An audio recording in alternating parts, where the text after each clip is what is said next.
welcome to our deep dive today. So, you sent us a ton of really fascinating articles and notes all about U.S. tariffs. Yeah. And it seems like you're really trying to understand how these taxes have, like, shaped American history, Right. how they've impacted different groups, the debates they've caused, the whole thing. It really is fascinating how something like tariffs, which we often think of as like a kind of dry economic topic, are actually like woven into the very fabric of American history. Yeah, for sure. Yeah. And, our sources really make it clear that the U.S. has this long and complicated history with tariffs, going all the way back to the beginning of the nation. Right back to the start. Yeah. One thing that really stood out to me was that for over a century, tariffs were like the main source of income for the federal government. It's pretty crazy when you think about it today, right? It's a really big deal, yeah. Yeah. I mean, we're not just talking of like a small chunk of revenue here. Right. Sometimes tariffs brought in something like 95% of the money the government needed to operate. 95%. So like almost everything the government was doing, Yeah. from paying soldiers to building roads, was funded by taxes on imported goods. Pretty much. That's wild. It really puts into perspective how essential tariffs were to the early U.S. economy and how they were such a hot-button issue right from the start. Absolutely. And when you think about who benefited from those tariffs and who didn't, it's no surprise that they caused so much tension. Yeah. One figure who really emerges as a key player in these early tariff battles is Alexander Hamilton. Oh, yeah, of course, the first Secretary of the Treasury. Exactly. He wasn't just advocating for tariffs as a way to raise money, Right. but as like a tool to build a strong and independent American economy. So he saw tariffs as more than just a revenue stream. Right. What was his bigger vision? So in his report on manufacturers, he lays out what many consider the first expression of modern protectionist theory. Interesting. Essentially, he argued that young American industries, they just couldn't compete with the more established European industries unless they were given some breathing room to grow. So tariffs were a way to protect these infant industries, as he called them, until they could compete on their own. Exactly. Hamilton believed that by shielding American industries from foreign competition, at least temporarily, the U.S. could eventually become a global manufacturing powerhouse. Wow. Independent of Europe. It's interesting to think about how this idea of infant industry protection is still being debated today. For sure. Some argue it's crucial for developing economies, while others say it leads to inefficiency and hurts consumers in the long run. Yeah, that's a great point. Yeah. It seems like right from the beginning, tariffs were about more than just economics. Oh, absolutely. They were tied to these big questions of national identity, independence, what kind of future the U.S. wanted to build. Right. But if Hamilton was such a strong supporter of tariffs, I imagine not everyone agreed with him. Oh, of course not. Who were some of the main opponents of his vision? Well, the 19th century saw fierce debates about tariffs. Yeah. With the nation largely divided along regional and economic lines, it was basically a battle between North and South. Classic American story. Industry versus agriculture. So who are the main players on each side of this tariff tug of war? On one side, you had northern industrialists and their workers who favored high tariffs. Okay. They saw these taxes as essential for protecting their businesses and jobs from cheaper goods coming in from overseas. That makes sense. Higher tariffs would make those imported goods more expensive, giving American-made products an advantage. Right. What about the South? Southern planters and farmers whose livelihoods depended on exporting cotton and other agricultural products wanted to keep tariffs low. Right. Their reasoning was simple. Lower tariffs meant more international trade. Yeah. More trade meant more buyers for their goods. I see. Yeah, that makes sense too. High tariffs on imported goods would likely lead to other countries putting tariffs on American goods, like cotton, in retaliation, which would hurt the South's economy.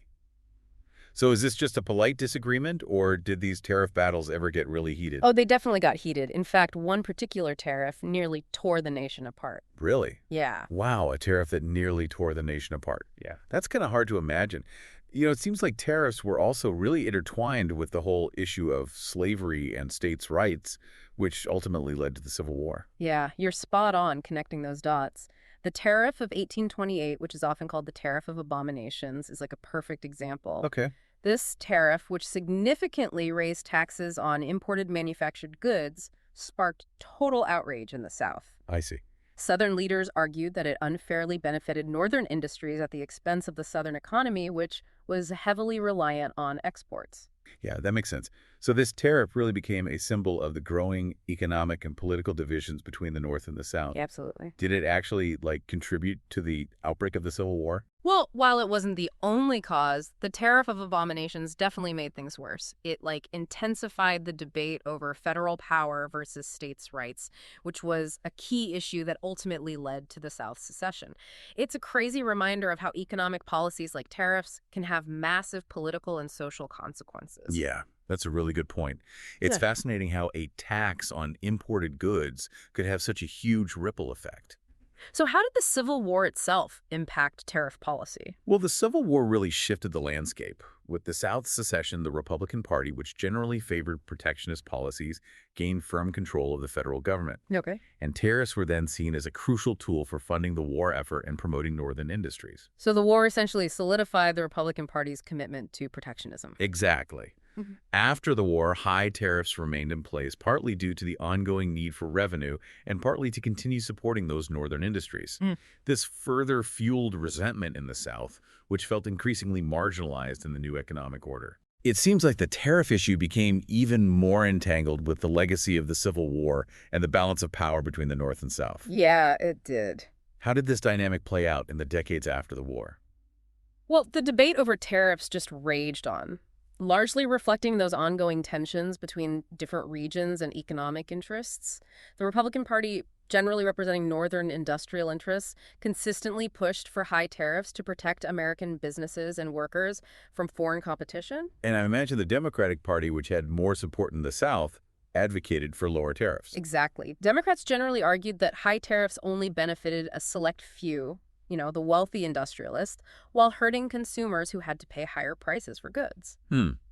Because it sounds like this debate has echoes even today with arguments over free trade versus protectionism continuing to shape economic policy. For sure. So as the U.S. industrialized rapidly in the late 19th and early 20th centuries, did this tariff debate ever lead to any significant consequences beyond just the political clashes? Oh, it definitely did. One of the most dramatic examples is the Smoot-Hawley Tariff Act of 1930, often cited as a key factor in worsening the Great Depression. Oh yeah, I've heard of Smoot-Hawley, but I don't really understand how a tariff could have such a huge impact on the entire economy. Can you explain the connection? Sure. So the Smoot-Hawley Tariff Act, passed right at the beginning of the Great Depression, raised tariffs on thousands of imported goods to record levels. Okay.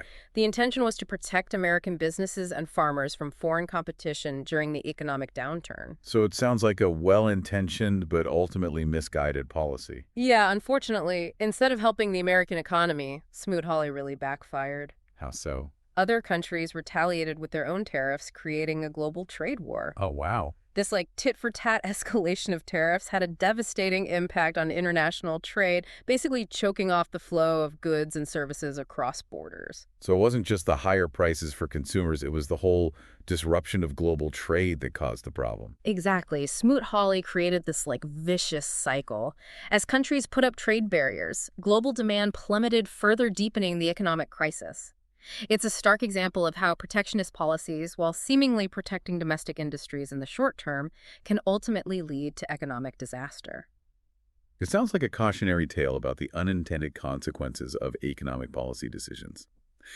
But you mentioned that Smoot-Hawley kind of marked a turning point in U.S. trade policy. What happened after that? Did the U.S. learn from its mistakes? Yeah. Yeah, it really does seem like the Smoot-Hawley Tariff Act was a wake-up call for the U.S. It definitely highlighted the dangers of going too far with protectionism. Right. It showed how interconnected the global economy had become, Yeah. and just how disruptive these trade wars could be. So did this experience lead to a complete shift away from protectionism? Well, Smoot-Hawley definitely had an impact, Yeah. but the shift away from protectionism wasn't immediate. Okay. So what happened next in this evolution of U.S. trade policy? Well, the real turning point came after World War II. The U.S. emerged from the war as a global superpower, Right. and they really started championing a new approach. Okay. It focused on promoting free trade Okay. as a means of fostering, economic growth and international cooperation. That makes sense. I mean, Yeah. the devastation of the war probably made it clear that international collaboration was crucial Definitely. for rebuilding and preventing future conflicts. So how did the U.S. go about promoting free trade on a global scale? Well, they took a leading role in establishing international institutions and agreements that were aimed at reducing trade barriers. Okay. Like one key development was the creation of the General Agreement on Tariffs and Trade, or GATE, Yes, GATE. in 1947. All right. And GATE provided a framework for negotiating tariff reductions and resolving trade disputes among member countries. So it was like a global forum. Exactly. For countries to come together and work out their trade differences. Exactly. GATE was a major step towards liberalizing international trade. It helped lower tariffs significantly over several rounds of negotiations, and this led to increased trade and economic growth worldwide. Yeah, I can see how this would have benefited consumers. Lower tariffs mean lower prices for imported goods, right, giving people more choices and access to products from around the world. Yeah, for sure. Free trade has definitely brought benefits to consumers. Yeah. But it's important to acknowledge that it's also created some challenges. Yeah. Particularly for certain industries and workers. Right. You're talking about the argument that free trade can lead to job losses in certain sectors, right? Exactly. Like when manufacturing jobs move overseas to countries with lower labor costs. Exactly. As tariffs came down and global competition increased, some American industries, particularly in manufacturing, faced some really big challenges. Yeah. Companies relocated factories to countries with lower wages, and that led to job losses in the U.S. Right. So while free trade might benefit consumers overall, it kind of creates winners and losers within the economy. Some workers might lose their jobs, while others benefit from new opportunities in growing sectors. That's the complex thing about trade policy. Right. It's not a simple equation with easy answers. Yeah. There are always trade-offs to think about. Our sources really highlight the impact of competition from China as a major factor in these recent debates about trade.